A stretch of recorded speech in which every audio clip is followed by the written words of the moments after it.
I have no power going to the ignition switch on my Cub Cadet SLT 1550 riding lawnmower.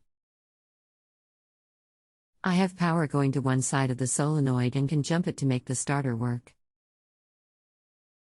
Can't figure out what I need to do to get power to the key.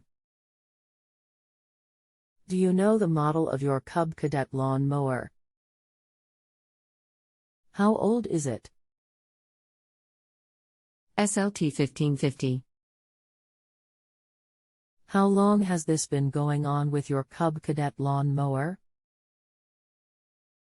What have you tried so far? It worked fine, and the next time I went to use it wouldn't even click. I put new starter solenoid and switch in it already.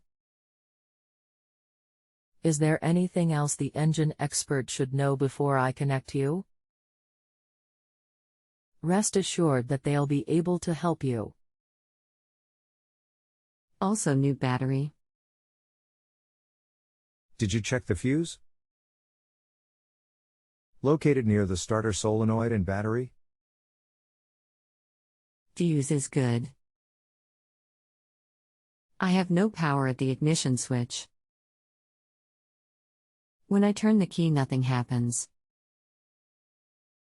The power wire attaches to the positive battery cable on the starter solenoid, and it is the fuse wire that feeds the key switch.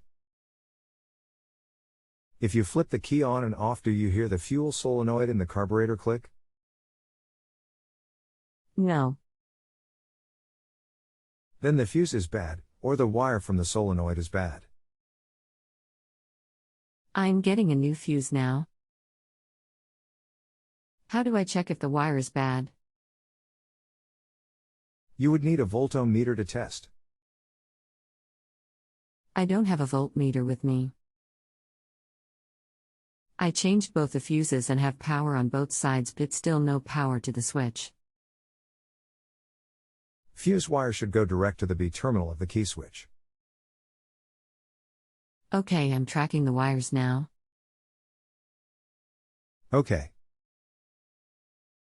If you have a home improvement or appliance question and want to chat with an expert now, visit justanswer.com/ythi.